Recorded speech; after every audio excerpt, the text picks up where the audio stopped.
সুপ্রিয় দর্শক সবাইকে স্বাগত জানাচ্ছি প্ল্যানেটারি হেলথ একাডেমিয়া সুরক্ষায় প্রতিদিন অনুষ্ঠানে। আপনাদের সঙ্গে রয়েছি আমি ডাক্তার অমিতা হাসান। আমরা জানি যে বর্তমানে সারা বাংলাদেশে এটি নতুন দিনের প্রত্যাশায় অনেক কিছু সংস্কার চলছে, তার মধ্যে স্বাস্থ্য অত্যন্ত গুরুত্বপূর্ণ একটি অংশ এবং এটি স্বাস্থ্য কমিশন গঠিত হয়েছে।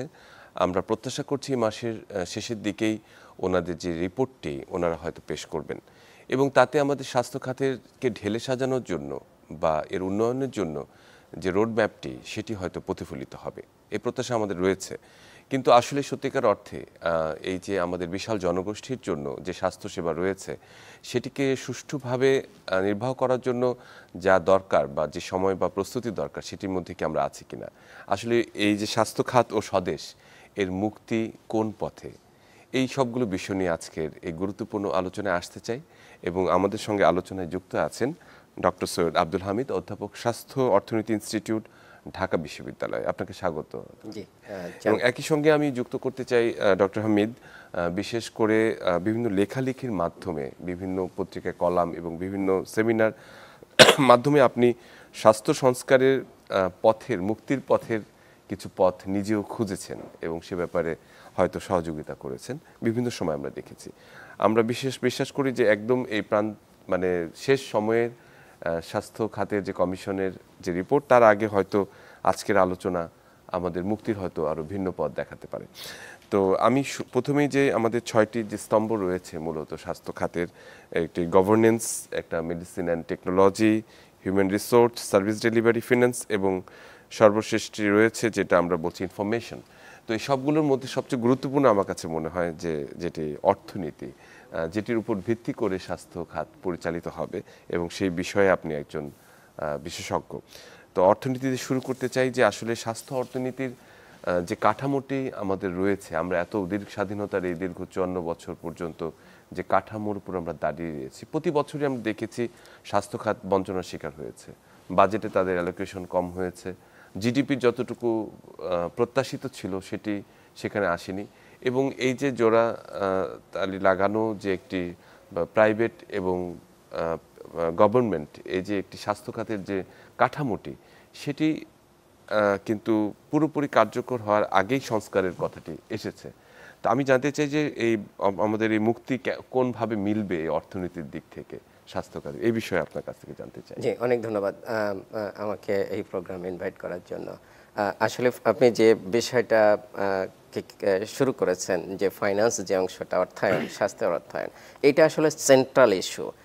এই ফাইন্যান্স স্ট্যান্ড অ্যালোন না, ফাইন্যান্স অন্য যে বিল্ডিং ব্লকগুলো আছে সেটার সাথে সম্পর্কিত। সো আমরা আলোচনা করতে গিয়ে, ফাইন্যান্স আলোচনা করতে গিয়ে অনেক অন্য বিল্ডিং ব্লকগুলো আমাদের আলোচনায় চলে আসবে অনেকটা, আমি সেই জায়গায় সূত্রপাত করি। তো দেখুন, আমাদের প্রবলেম যেটা, আমাদের এমনি তো আমাদের বাজেট কম।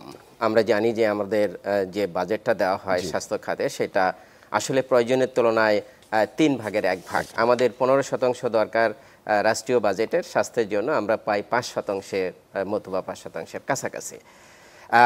প্রবলেমটা এখানেও না, প্রবলেমটা হচ্ছে এই যে 5% পাচ্ছি, যেটা এই বছরে যেটা ছিল সেটা প্রায় 42,000 কোটি টাকা। এই টাকাটা আমরা অপটিমালি খরচ করতে পারছি না। দ্যাট মিনস এই টাকাটার একটা বড় অংশ আমরা খরচ করতে পারবো না, আর যে অংশটা খরচ হবে সেই অংশটাও সুষ্ঠুভাবে খরচ হবে না। সেখান থেকে যে বেনিফিটটা পাওয়ার কথা ছিল জনগণ বা রাষ্ট্রের, সেটা তারা পাচ্ছে না। তাহলে এই জায়গাটায় আমাদের মূল ফোকাস করতে হবে। তাহলে আমাদের যেটা দরকার, একই সাথে আমরা যে বাজেটটা পাচ্ছি সেই বাজেটটা পুরো খরচ করা, সুষ্ঠুভাবে খরচ করা, যাতে ওখান থেকে ম্যাক্সিমাম বেনিফিটটা আসে। এবং আমাদের স্বাস্থ্য খাতের অনেক লাইন আইটেমে গ্যাপ আছে, নতুন লাইন আইটেম দরকার, সেখানে আবার এডিশনাল বাজেট বরাদ্দ দরকার। তাহলে এই 3 জায়গায় যদি আমরা আলোচনা শুরু করি, তাহলে যেটা দেখেন সেটা হলো আমরা যে প্রাইমারি কেয়ারে যেটা শুরু করে, যেটা সার্ভিস ডেলিভারির অংশ আর কি। হ্যাঁ, সো প্রাইমারি কেয়ারে আমরা যদি গ্রামের কনটেক্সটে চিন্তা করি, রুরাল কনটেক্সটে, তাহলে দেখেন যে আমাদের ইউনিয়নে 3 ধরনের ফ্যাসিলিটি আছে প্রাইমারি হেলথ কেয়ারের। একটা আছে কমিউনিটি ক্লিনিক, যেটা কমিউনিটি ক্লিনিক ট্রাস্টের মাধ্যমে পরিচালিত হয়।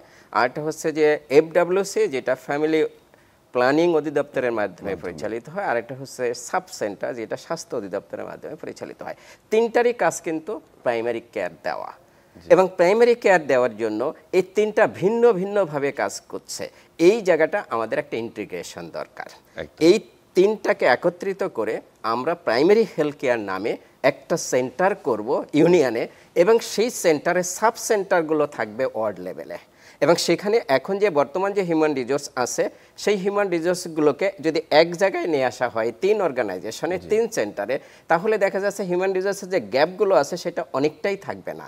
তারপরে যেগুলো থাকবে ক্রিটিক্যাল হিউম্যান রিসোর্সের নতুন যে হিউম্যান রিসোর্সগুলো লাগবে সেইগুলো পূরণ করলে হবে। তাহলে দেখেন যে এখানে কিন্তু তাহলে অপটিমাইজ করা যাবে, রিসোর্সটাকে অপটিমাইজ করা যাবে। এখন যেটা হচ্ছে যে প্রত্যেকেরই কিন্তু সাব স্ট্যান্ডার্ড জনবল আছে এবং সেটা কেউ সার্ভ করতে পারছে না এবং মানুষের কোনো উপকারই লাগছে না। তাহলে এখানে আমাদের প্রথমে যেটা করতে হবে সেটা হচ্ছে যে এই 3 ধরনের সেন্টারকে ইন্টিগ্রেট করে এক ধরনের সেন্টারে নিয়ে আসা, এবং যেহেতু প্রাইমারি হেলথ কেয়ার তাহলে ফোকাসটা হবে প্রিভেন্টিভ এবং প্রমোটিভের উপরে, এবং লিমিটেড কিউরেটিভ এখানে থাকবে। মানে খুব একদম মূল জায়গাটিতে আসলে আপনি বলেছেন কথাটি।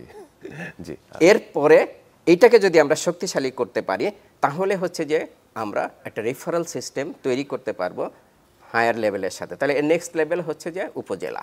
তাহলে এখানে এটাকে করতে গেলে যেটা করতে হবে, আমি যেটা বলছিলাম যে আমরা এখন যেভাবে সরকারি সিস্টেমে সার্ভিসটা দেওয়া হয় যে লোকজনকে বেতন ভাতা দেওয়া হয়, সো বেতন ভাতা দিয়ে মানুষের কাছ থেকে কাজ আদায় করা যায় না। তাহলে এখানে যেটা করতে হবে, আমাদের যে প্রচলিত বেতন ভাতা যেটা আছে সেইটার সাথে ওদেরকে টার্গেট বেসড ইনসেন্টিভ দিতে হবে, যে তুমি এই সার্টেন প্যারামিটার যদি অ্যাচিভ করতে পারো, সাপোজ ইমিউনাইজেশনের এই প্যারামিটারটা যদি অ্যাচিভ করতে পারো, তুমি যদি এই পার্টিকুলার অন্য যে সমস্ত প্যারামিটার হাইপারটেনশন কমিয়ে রাখতে পারো, অন্য যে সমস্ত প্যারামিটার আছে সেটা যদি অ্যাচিভ করতে পারো, থ্রেশহোল্ডটা যদি অ্যাচিভ করতে পারো, তাহলে দেখা যাচ্ছে তোমাদেরকে একটা ভালো ইনসেন্টিভ দেওয়া হবে। এবং সেই ইনসেন্টিভ বেস, দ্যাট মিনস আমি যেটা বলছি সেটা হলো যে ইনপুটের সাথে কিছু আউটপুট বেসড ফাইন্যান্সিংটা ওখানে দিতে হবে, তাহলে রিসোর্স অপটিমাইজ হবে এবং সাথে সাথে আউটকামটাও আসবে।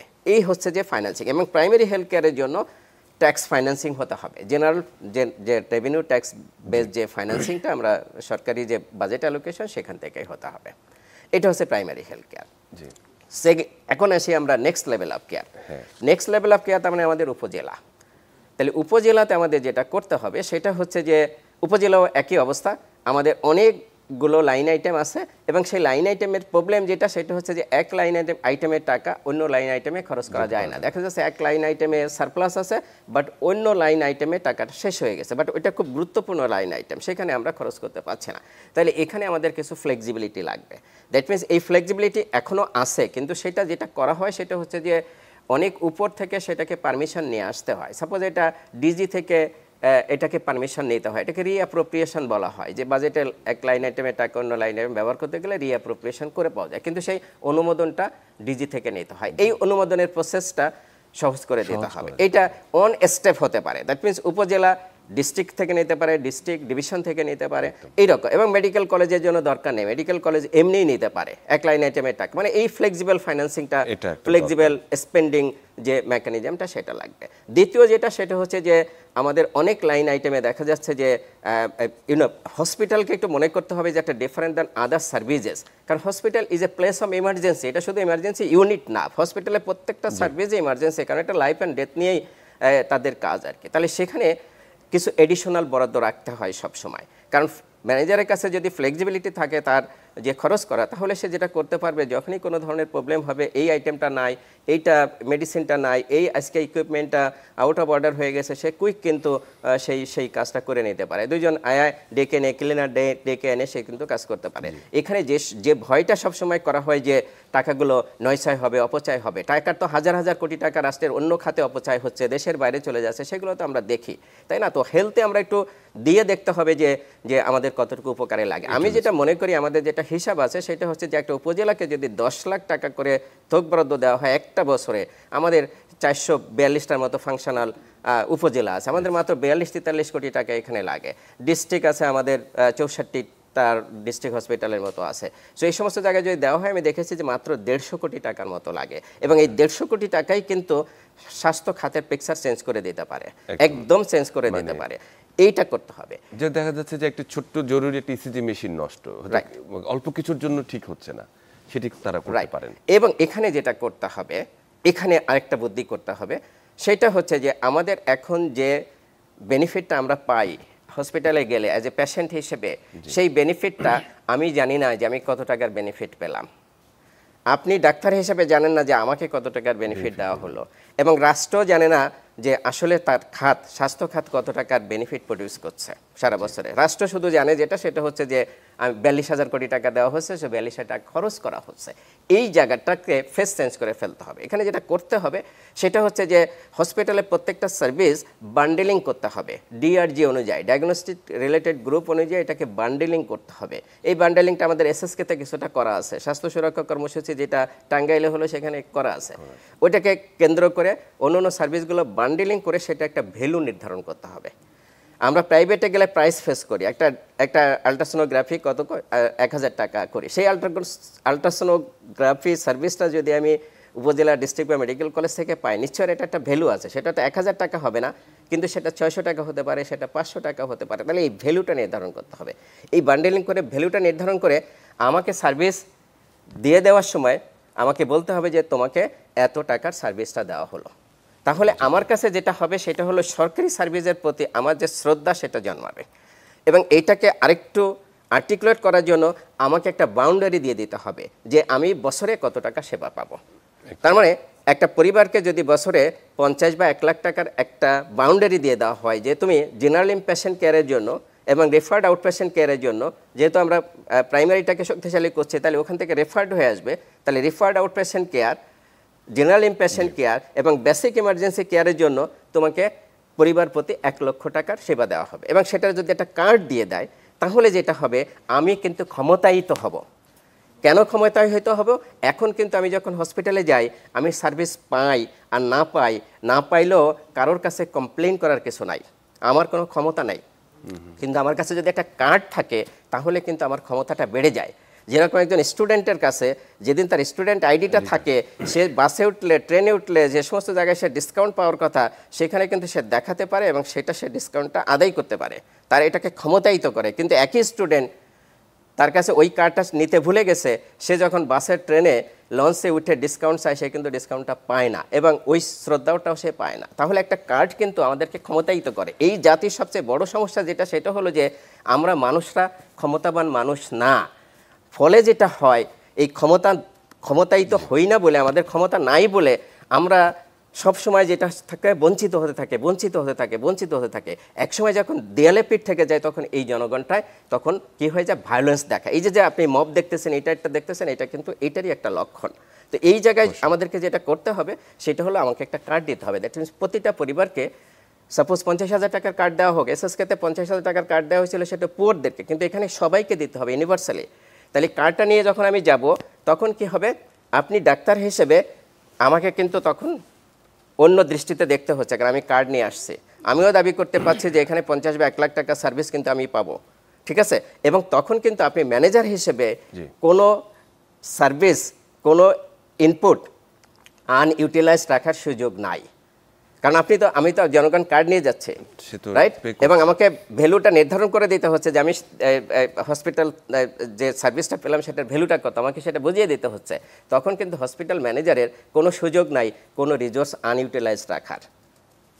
হসপিটালের সমস্যা সেটা হচ্ছে যে অর্থ খরচ করতে পারে না বা অর্থ খরচ করতে চায় না, কারণ অর্থ খরচ করতে গেলে অনেক রকমের কোয়েশ্চেনের সম্মুখীন হতে হয়। এখন ডু নাথিং একটা কালচার আমাদের চলে আসছে যে কিছু করব না তাহলে আমার আর কোনো অপরাধ নাই, কিন্তু করতে গেলে সেখানে নানা রকমের হিসাব নিকাশের জবাবদিহিতার বিষয় চলে আসছে। এই জাতির প্রবলেম, এই যে ডু নাথিং প্রবলেমে আটকে গেছে এই জাতি। তাহলে এই ডু নাথিং প্রবলেম থেকে হেলথ সেক্টরকে বের করতে গেলে যেটা করতে হবে যে সেটা হলো প্রত্যেকে একটা কার্ড দিতে হবে।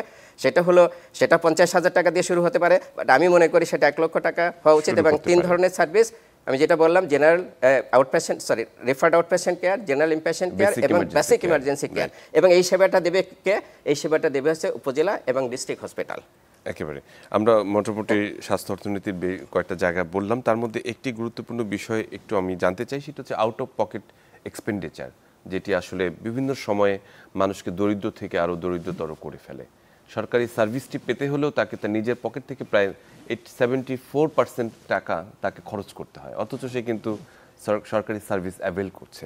এই জায়গাটিকে কমিয়ে আনার কোনো মুক্তির কোনো পথ রয়েছে কিনা? আমি এই জায়গাটা শেষ করি, এই পরের জায়গাটা। তাহলে আমরা জেনারেল ইমপ্যাশেন্ট কেয়ার, রেফার্ড ওপিডি এবং বেসিক ইমার্জেন্সি কেয়ারটা যখন দিয়ে ফেললাম, এই সেবাটা যদি আমি এখান থেকে উপজেলা থেকে পেয়ে যাই, তাহলে আপনার এই পরের কোয়েশ্চেনের সাথে রিলেটেড, সেটা হচ্ছে যে আমার আউট পকেট কিন্তু অনেকটা কমে যাবে। এখন উপজেলা বা ডিস্ট্রিক্ট বা মেডিকেল কলেজ বা সরকারি জায়গায় গেলে আউট অফ পকেট পেমেন্ট ওখানে আছে, কি আছে, অনেক সার্ভিস আমাদের নাই। বিশেষ করে আমরা পুরো মেডিসিনটা পাই না ওখান থেকে, আমরা ডায়াগনস্টিক সেবাটা অনেকটাই সেখান থেকে পাই না। তাহলে সরকারি হসপিটালে রুগীকেও কিন্তু out of pocket payment face করতে হচ্ছে। তাহলে আপনি যদি সিস্টেমটা নিয়ে আসেন, তাহলে এখান থেকে কিন্তু আউট অফ পকেট পেমেন্ট কমে যাবে। এবং এখানে হসপিটালের ল্যাবকে শক্তিশালী করার জন্য যদি আমাদের প্রচলিত সিস্টেমে সম্ভব না হয়, তাহলে এখানে কিন্তু পাবলিক প্রাইভেট পার্টনারশিপে দিয়ে দেওয়া যেতে পারে। আপনি দেখেন যে ঢাকা মেডিকেল বাংলাদেশের সবচেয়ে বড় medical in terms of bed, in terms of services. সেই জায়গায় আপনি দেখেন যে আপনার 2-2.5-এর বেশি ল্যাব ফ্যাসিলিটিস নাই, এবং সব ল্যাব ফ্যাসিলিটি সেখানেও নাই। একজন রুগীকে তার ক্রিটিক্যাল যে কোনো সেবার জন্য যেতে হচ্ছে যে বাইরে। তার মানে এইটাকে আমরা কিন্তু পাবলিক প্রাইভেট পার্টনারশিপে দিয়ে দিলে আপনার যেটা হবে সেটা হচ্ছে যে ওই যে আপনি সার্ভিসটাও দেওয়া গেল, এবং পাবলিক প্রাইভেট পার্টনারশিপে যেহেতু বাইরে একটা ল্যাব যে প্রাইসটা নেবে, এখানে তো সেই প্রাইসটা নেবে না, রুগীরাই পে করবে, কিন্তু দেখা যাচ্ছে যে সে কিন্তু কম কম কম কম খরচে পাবে কম্পেয়ার টু আউটসাইড। তাহলে সেই জায়গায় কিন্তু তার সেভ হয়ে যাবে, তাহলে আউট অফ পকেট পেমেন্ট কমবে। মেডিসিনের জন্য যেটা করা দরকার সেটা হচ্ছে যে মেডিসিন আমাদের ওই যে যেটা বললাম যে যখন আমরা বান্ডেলিং করে সার্ভিসটা করে দেব, এবং এর সাথে যেটা করতে হবে ইউনিক আইডি করে দিতে হবে। ইউনিক আইডি যদি করে দেওয়া হয়, তাহলে ফেক রুগী যেগুলো, সেই রুগীর সংখ্যা কিন্তু কমানো যাবে। আমাদের কিন্তু যে ওষুধ দেওয়া হয় সেটা কিন্তু বেশ ভালো ভলিউমের ওষুধ দেওয়া হয়, সেটা যদি ফেক রুগী কন্ট্রোল করা যায়, তাহলে কিন্তু ওষুধ কিন্তু রিয়েল রুগীদের কিন্তু সাফিসিয়েন্ট ওষুধ দেওয়া যায়। তাহলে ফেক রুগী কন্ট্রোল করার জন্য ওই যে আপনার আইটি যেটা পরের ধাপে যেটা ইনফরমেশন আছে, সেখানে কিন্তু এই একটা ইউনিক হেলথ আইডি যেটা আমরা বহুদিন ধরে বলে আসতেছি, সেটা যদি দিয়ে দেওয়া যায়, তাহলে এটা কিন্তু কমায় ফেলা দেওয়া যাবে। এটা এর সাথে রিলেটেড। আমি থার্ড যে লেভেল অফ কেয়ার, সেটা হচ্ছে যে ধরেন যে অ্যাডভান্স কেয়ার আমরা বলছি, সেই অ্যাডভান্স কেয়ারের ভিতরে আছে আপনার ক্রিটিক্যাল কেয়ার, ক্রিটিক্যাল ইলনেস যেগুলো ক্যান্সার, কিডনি, ডায়ালিসিস সহ যে ক্রিটিক্যাল 10-12টা ক্রিটিক্যাল ইলনেস আছে, এখানে অ্যাক্সিডেন্ট ইমার্জেন্সি যেগুলো আছে, এবং এখানে দেখা যাচ্ছে যে রিফার্ড ইমপ্যাশেন্ট যেটা আছে, এইটার জন্য যেটা করতে হবে সেটা হলো আমাদের একটা ন্যাশনাল হেলথ ফান্ড করতে হবে, একটা ন্যাশনাল জাতীয় স্বাস্থ্য তহবিল করতে হবে। এবং এই জাতীয় স্বাস্থ্য তহবিলের যে টাকাটা, সেই টাকাটা জনগণ দিবে, সরকার দিবে, ফিলান্থ্রপি অর্গানাইজেশনগুলো দিতে পারে। যেমন জনগণ কি দেবে, আমাদের প্রায় 19 কোটি মোবাইল ফোন সাবস্ক্রাইবার আছে, এই কথা আমরা বহুতবার করে বলেছি। ডেইলি যদি 1 টাকা করে নেওয়া হয় প্রতি মোবাইল ফোন সাবস্ক্রাইবের কাছ থেকে, তাহলে প্রায় 7,000 কোটি টাকা এখান থেকে আসে। ডেইলি 1 টাকা দিতে পারে সব মোবাইল ফোন সাবস্ক্রাইবার, এখন পথের ভিক্ষুক থেকে শুরু করে সবাই দিতে পারে, কারণ এখন 10 টাকা নিচে ভিক্ষা দিলে কেউ খুশি হয় না, তাই না? তাহলে সেই ক্ষেত্রে এটাকে দিতে পারে, বাট সরকারের এখানে এই সাহসটা দেখাতে হবে। সরকার এখানে 2-3 হাজার কোটি টাকা এখানে দিতে পারে, অ্যাড করতে পারে, তাহলে 10,000 কোটি টাকা হলো। আমাদের যে সুইট সুগার এবং বেভারেজ যে সামগ্রীগুলো আছে, এটা হিউজ স্বাস্থ্যের জন্য বার্ডেনসাম। এখানে কিন্তু 3-4% ভ্যাট যদি ইম্পোজ করা হয়, একটা হিউজ অ্যামাউন্ট অফ টাকা আসবে। আমাদের প্রায় 30,000 কোটি টাকার টোবাকো ট্যাক্স আসে, এখানে যদি 10% এডিশনাল ট্যাক্স ইম্পোজ করা হয়, ভ্যাট ইম্পোজ করা হয়, তাহলে এখানে 3,000 কোটি টাকা আসবে। এখানে এভাবে দেখা যায় যে 15-20,000 কোটি টাকার একটা তহবিল যদি আমরা গঠন করতে পারি, তাহলে এই যে critical illness, emergency, accident emergency এবং এমার্জেন্সি রেসপন্স সহ যে যে যে ইয়েগুলো আছে, সেবাগুলো আছে, সেই সেবাগুলো কিন্তু আমরা এখানে দিতে পারি, এবং এটাই আপনার আউট অফ পকেট পেমেন্ট এটা কমাবে।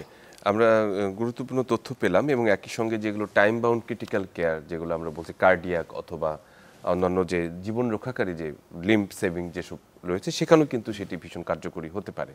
একটি পেশেন্ট যখন হার্ট অ্যাটাক হয়ে হসপিটালে গেল, তখন কিন্তু তাকে সেই কাজটা করছে। আমরা এই প্রসঙ্গে আপনার কাছে ফিরে আসবো, তবে তার আগে একটা ছোট্ট বিরতি নিতে চাই। সুপ্রিয় দর্শক, আমরা আজকে কথা বলছিলাম স্বাস্থ্য খাত ও স্বদেশ মুক্তি কোন পথে। সঙ্গেই থাকুন, ফিরে আসছি একটু পর।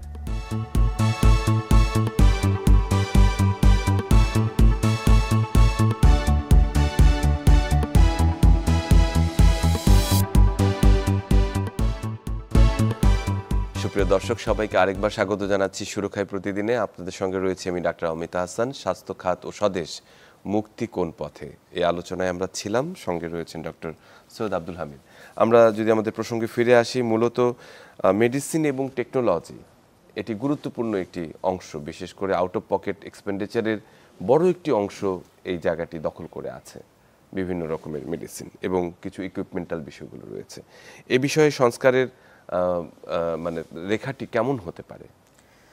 দেখুন, মেডিসিনের জন্য আমি যেটা বলবো সেটা হচ্ছে যে আমাদের তো একটা মেডিসিন যেটা সরকারি হসপিটালের যে মেডিসিন সাপ্লাই চেইন যেটা, হ্যাঁ, এই সাপ্লাই চেইনটা যদি আমরা ঠিক করতে পারতাম, সাপ্লাই চেইনটা শুরু হয় কিন্তু একদম প্রকিউরমেন্টের প্রসেস থেকে, তাহলে আমাদের মেডিসিনটা যাচ্ছে সরকারি হসপিটালে একটা বড় অংশ যাচ্ছে কিন্তু ইডিসিএল থেকে, এবং ইডিসিএল এর কিন্তু সব মেডিসিন দেওয়ার সক্ষমতা নাই। তারা নিজেরা কিছু প্রডিউস করে, নিজেদের প্ল্যান্টে প্রডিউস করে, তারা কিছু টোল ম্যানুফ্যাকচারিং করে। টোল ম্যানুফ্যাকচারিং মানে অন্যের ম্যানুফ্যাকচারিং ইউনিট ভাড়া নিয়ে সেখানে করে, এবং তারা কিছু প্রকিউর করে অন্য ফার্মাসিউটিক্যাল কোম্পানির কাছ থেকে। তাহলে এই তিনটা প্রসেসে তারা কিন্তু ওষুধের যে স্টক সেটা স্টক মেনটেন করে।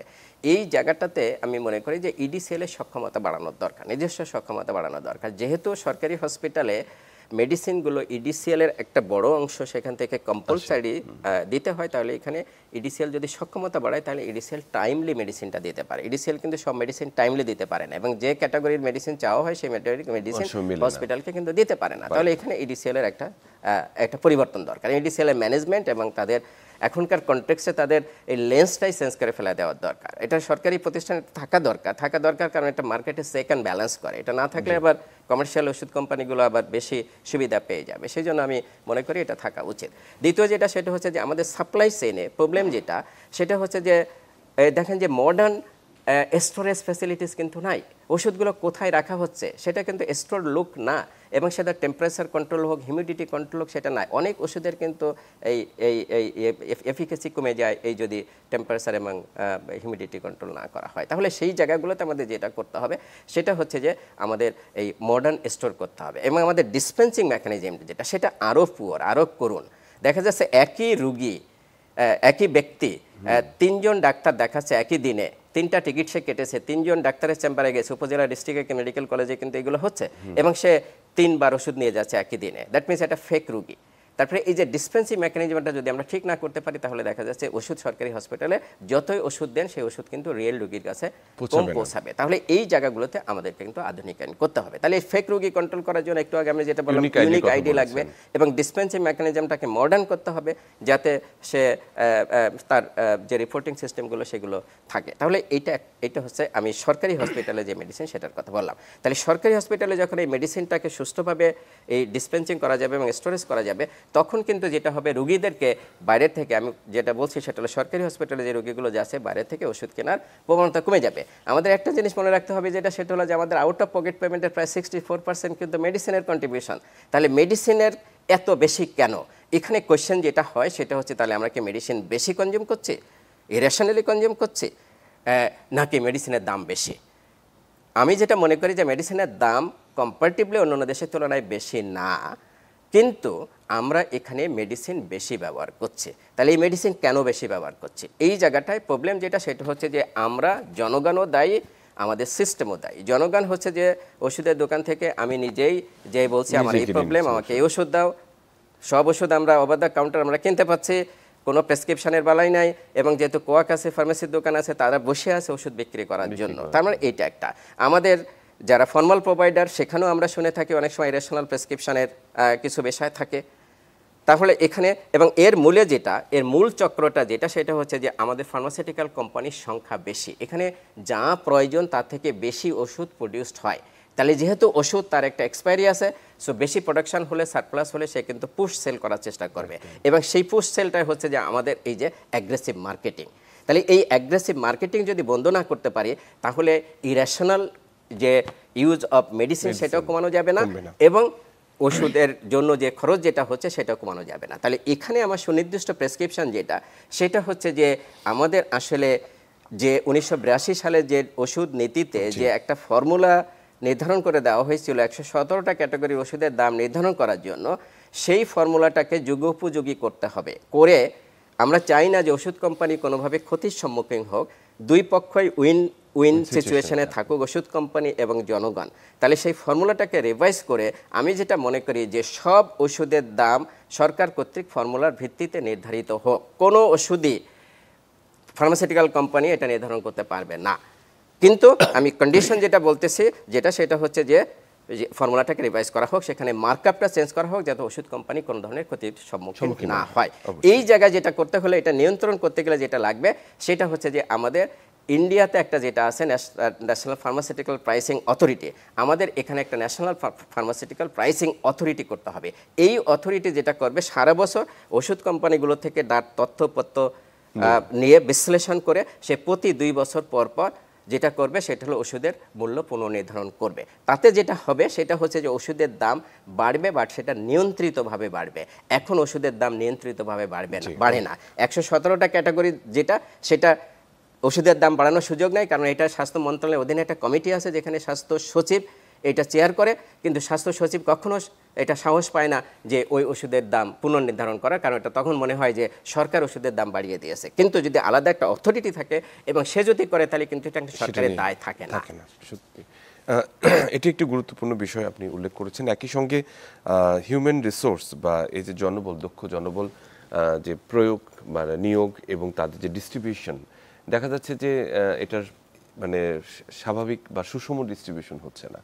এই জায়গাটি থেকে আসলে আমাদের মুক্তির পথ কি?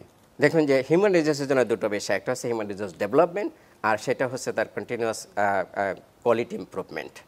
তার মানে একটা হচ্ছে ডেভেলপমেন্ট। তাহলে ডেভেলপমেন্ট কোথায় হচ্ছে? আমাদের medical college, nursing college, paramedic institution যেগুলো আছে সেখানে এটা হিউম্যান রিসোর্স আমরা প্রডিউস করছি। এই জায়গাটা তো আমাদের প্রচণ্ড রকমের গ্যাপ রয়েছে, আমরা সবাই জানি যে এই জায়গার গ্যাপটা কি। আমাদের এই যে যত মেডিকেল কলেজ আছে, এত মেডিকেল কলেজ আমাদের সরকারি বেসরকারি সিস্টেমে থাকার দরকার নাই। আমরা জানি যেটা সেটা হলো মেডিকেল কলেজে বেসিক টিচারের অভাব রয়েছে, সেখানে ল্যাবের অভাব রয়েছে, সেখানে ছাত্রছাত্রীদের মিনিমাম যে এনভায়রনমেন্টটা থাকার পড়াশোনার জন্য লাগে সেগুলো অনেক জায়গায় কিন্তু নাই। তাহলে এই জায়গাগুলোতে আমাদেরকে এখন একদম লেস টাইনে ধরতে হবে। আমাদের আর কোনো নতুন মেডিকেল কলেজ না, বরং পুরনো যেগুলো করা হয়েছে সেগুলো যেগুলো মানসম্মত নাই, এই ফিচার্সগুলো নাই, সেগুলো বন্ধ করে দিয়ে যেটা করতে হবে ওই স্টুডেন্ট যেখানে আসে সেখানে ডিস্ট্রিবিউট করে দিতে হবে। এটা সরকারি এবং বেসরকারি উভয়টার জন্য। তাহলে এই জায়গায় আমাদের যেটা করতে হবে যে মেডিকেল এডুকেশনের প্রোডাকশনের যে কোয়ালিটি, সেই কোয়ালিটি জায়গায় ঠিক রাখতে হবে। দ্বিতীয় যেটা করতে হবে সেটা হচ্ছে যে আমাদের এর সাথে যে আমাদের আপনারা পাশ করলে, দ্যাট মিনস ডাক্তাররা পাশ করলে যে বিএমডিসি থেকে একটা প্র্যাকটিসিং লাইসেন্স পেয়ে যায়, এই লাইসেন্সটা জাস্ট পাশের সাথে রিলেটেড, এইটাকে পরীক্ষার আওতায় নিয়ে আসতে হবে। পৃথিবীর অর্ধশতাধিক দেশে মেডিকেল এই লাইসেন্সিং পরীক্ষা দিয়ে কিন্তু লাইসেন্সটা নিতে হয়। তার মানে যখন লাইসেন্সিং পরীক্ষা দিয়ে লাইসেন্স নিতে হবে, ধরেন যে ঢাকা মেডিকেলের কথা আমি যদি বলি যে ঢাকা মেডিকেলের গ্র্যাজুয়েটরা বিএমডিসির পরীক্ষা, লাইসেন্সিং পরীক্ষা দিল, অর্ধেক যদি ফেল করে তাহলে ঢাকা মেডিকেলে নিশ্চয়ই টনক নড়বে যে আমরা কি গ্র্যাজুয়েট প্রডিউস করছি। তাহলে এইটা কিন্তু একটা সিগনাল, এবং এটা পৃথিবীর সব জায়গায় আছে। আপনি জানেন ইংল্যান্ডে প্লাব পরীক্ষা দিতে হয়, ভারতে নেক্সট পরীক্ষা দিতে হয়, এরকম প্রত্যেকটা দেশে কিন্তু এরকম পরীক্ষা সিস্টেম আছে। এমবিবিএস ডাক্তার পাস করলেই এটা কিন্তু দিয়ে দেওয়া হয় না, কারণ একজন মেডিকেল গ্র্যাজুয়েট আর একজন ইউনিভার্সিটি গ্র্যাজুয়েটের ভিতর তো আকাশ পাতাল ডিফারেন্স আছে। কারণ মেডিকেল গ্র্যাজুয়েট সরাসরি সে আমার আপনার স্বাস্থ্য নিয়ে কাজ করছে, একজন ইউনিভার্সিটি গ্র্যাজুয়েট সে অন্য কিছু নিয়ে কাজ করছে যে স্বাস্থ্যের সাথে সে সম্পর্কিত নয়। তাহলে এই জায়গায় এই লাইসেন্সিং সিস্টেমটা যদি চালু করা হয় তাহলে এই যে প্রোডাকশন যেটা হিউম্যান রিসোর্সের প্রোডাকশন, সেই প্রোডাকশনে কোয়ালিটি ফিরবে। নেক্সট যেটা সেটা হচ্ছে যে আমাদের যে গ্র্যাজুয়েটগুলো তাহলে এখন প্রডিউসড হয়ে গেছে, যারা সিস্টেমে আছে, তাদের কি হবে? সরকারি বেসরকারি থেকে পাশ করে আসছে, অথচ দেখা যাচ্ছে তারা আসলে ডাক্তার, চেহারায় তারা ডাক্তার, কিন্তু আসলে কোয়ালিটিতে তারা ডাক্তার না, বা নার্স না, বা তারা অন্য ওই প্রফেশনালগুলো না। এইটা আমি যেটা মনে করি, যেটা আমার এই বইতেও আছে, সেটা হচ্ছে যে এদেরকে একটা ট্রেনিংয়ের আওতায় নিয়ে আসতে হবে। তো 6 থেকে 9 বা 1 বছরের দেশের ভিতরে ট্রেনিংয়ে নিয়ে আসতে হবে। এটা বঙ্গবন্ধু মেডিকেল সহ ঢাকা মেডিকেল বা যারা প্রসিদ্ধ মেডিকেল আছে তাদেরকে দায়িত্ব দেওয়া যেতে পারে এদেরকে ট্রেনিং দেওয়ার। এবং আমি বলেছিলাম যে এটা নিশ্চয়ই এদেরকে ট্রেনিং দিতে একটা বোয়িং বিমান কিনতে যে টাকা লাগে তার বেশি খরচ হবে না, কিন্তু রাষ্ট্র যদি এই টাকাটা খরচ না করে এই মুহূর্তে, তাহলে এদের কাছে কিন্তু আমরা সেফ না। আপনি একটু চিন্তা করে দেখেন, যেটা সেটা হলো আমাদের সিস্টেমে এখন যে ডাক্তাররা আছে, সিনিয়র ডাক্তাররা, দে আর কোয়ালিফাইড, এবং I think they are qualified like other country, Singapore বা অন্য যে কোনো উন্নত বিশ্বের তুলনায় সাথে যদি আমরা কম্পেয়ার করি। বাট মিডিল যে ডাক্তারগুলো আছে বা জুনিয়র যে ডাক্তারগুলো আছে তারা কিন্তু সিনিয়র হয়ে যাচ্ছে এবং তারা কিন্তু ওই মানের কোয়ালিফিকেশন নাই, বাট তারা কিন্তু ওই পোস্টগুলো হোল্ড করবে, তারা প্রফেসর হবে, তারা ডিপার্টমেন্টাল হেড হবে, আমরা যাব, কিন্তু তারা কিন্তু ডাক্তার হয়ে ওঠে নাই। সো তাদেরকে যদি আমরা এই মুহূর্তে প্রশিক্ষণ না দিয়ে যদি ডাক্তার না বানাই তাহলে কিন্তু জাতি কোনোভাবেই সেফ না। এবং সেটি আসলে একটি ধারাবাহিক অংশ যে তার ট্রেনিং এবং তার স্কিল ডেভেলপমেন্টাল যে অংশটি, সেটিকে কিন্তু প্রোভাইড করতে হবে, এটি তার পরিক্রমারই একটি অংশ। অন্য একটা জায়গায় যদি মেডিকেল এই হিউম্যান রিসোর্সের কথা বলি, যে আমাদের কিছু কিছু ইমার্জিং রিমার্জিং ডিজিজ যেগুলো আছে, বিশেষ করে ক্যান্সার, কিডনি ডায়ালাইসিস, এগুলো এই জায়গাগুলোতে আমাদেরকে একটু অন্যভাবে দেখতে হবে। যে লোক দেখেন যে পোস্ট গ্রাজুয়েশনে যেখানে আমরা বিশেষজ্ঞ তৈরি করি, সেখানে দেখেন যে সিটগুলো কিন্তু কতগুলো ডিসিপ্লিনের কাছেই বেশি কনসেন্ট্রেটেড। আপনি গাইনি, পেডিয়াট্রিক্স, মেডিসিন, সার্জারি এইগুলোতে, কিন্তু ক্যান্সার, কিডনি এগুলোতে কিন্তু কনসেন্ট্রেট না। এখানে দুই ধরনের ব্যবস্থা করতে হবে। একটা যেটা, সেটা হচ্ছে যে মেডিকেল কলেজগুলোতে সিট পুনর্বিন্যাস করতে হবে। এই সাবজেক্টের সিটগুলো আমাদের 10, 15, 20 বছর সামনে রেখে যেটা করতে হবে, সেটা হলো আমাদের কতগুলো, আমাদের সাপোজ অনকোলজিস্ট লাগবে, কতগুলো কিডনির স্পেশালিস্ট লাগবে, কতগুলো অন্য যে সমস্ত স্পেশালিটি লাগবে, সেগুলো যেরকম একটা স্টাডি অলরেডি আছে, এস্টিমেশন করে এইগুলোকে আমাদের সিট পুনর্বেশন করতে হবে। এবং ইমিডিয়েট প্রবলেম মেটানোর জন্য আমাদের যেটা করতে হবে, সেটা হচ্ছে যে এদেরকে 6-9 মাসের ট্রেনিং দিয়ে, সাপোজ আমাদের হয়তো এখন 1000 অনকোলজিস্ট দরকার, বাট আমাদের আছে 250 বা 300, তাহলে 700 প্রডিউসড হবে কবে? আমরা হিসাব করে দেখছিলাম একটা স্টাডিতে, সেটা হলো প্রতি বছর 5 জনের বেশি অনকোলজিস্ট আমাদের বেরোচ্ছে না। তাহলে 1000-এর যে গ্যাপ যেটা, সেটা কবে পূরণ হবে? তাহলে এখানে যেটা করতে হবে এরকম বিষয়গুলোতে, সেটা হচ্ছে যে অনকোলজির জন্য 6 থেকে 9 মাসের দেশে বা দেশের ভিতরে ট্রেনিং দিয়ে আমরা কিন্তু এখানে 5-10 হাজার মানুষকে রেডি করে ফেলতে পারি, এবং তারা মাঝপথে সার্ভিস দিতে থাকলো, এবং এদের ভিতরে যারা ইন্টারেস্টেড তারা পোস্ট গ্রাজুয়েশন করে আরো এক্সপার্ট হয়ে গেল। এরকম যে সাবজেক্টগুলোতে এরকম দরকার, একই পলিসি, যেটাতে আসলে ডিমান্ড বেসিস, যেটাতে প্রয়োজন, সেখানে আসলে আরো বেশি দৃষ্টি দেওয়া উচিত, সেটি আমরা পেলাম। একই সঙ্গে যেটি আমরা জানতে চাই, সেটি হচ্ছে যে হালের একটি যে অ্যাক্সেস টু কেয়ার এবং কন্টিনিউটি অফ কেয়ার, এটা একটি খুব গুরুত্বপূর্ণ অংশ। বিশেষ করে একটি প্রতি এলাকা ভিত্তিক জিপি প্র্যাকটিসের একটি কথা বলা হচ্ছে, রেফারেলের কথা বলা হচ্ছে। তো এই জায়গাটিকে কি সংস্কার প্রয়োজন কিনা? ডেফিনেটলি দরকার। আমরা একটা জিনিস মিস করেছি, আমরা গ্রামীণ স্বাস্থ্যের কথাটা বলেছিলাম, শহরের স্বাস্থ্যের কথাটা আমরা আসি নাই। গ্রামীণ স্বাস্থ্য আমরা যেটা বলেছি, সেটা হচ্ছে যে গ্রামীণ স্বাস্থ্যটাকে যদি শক্তিশালী করা যায়, তাহলে উপজেলা এবং ডিস্ট্রিক্টের সাথে সেটা রেফার করা যাবে। এবং আমি যে প্যাকেজটার কথা বলেছিলাম, যে ইমপ্লিসিট প্যাকেজ থেকে এক্সপ্লিসিট প্যাকেজ, যেটা 1 লাখ টাকা করে দেওয়া, সেটা যদি হয় তাহলে অটোমেটিক রেফারেল সিস্টেম প্রতিষ্ঠা হবে। কারণ আমি স্বাস্থ্যসেবা, এটা কন্ডিশন হবে যে তুমি এই 1 লাখ টাকা সার্ভিসটা পাবা উইথ কন্ডিশন যে তোমার এই সার্ভিসটা উপজেলা বা ডিস্ট্রিক্ট থেকে নিতে হবে। তুমি যদি সরাসরি ঢাকা মেডিকেল বা বঙ্গবন্ধু চলে যাও, তাহলে আসবে না, তাহলে তুমি এই সার্ভিসটা পাবা না।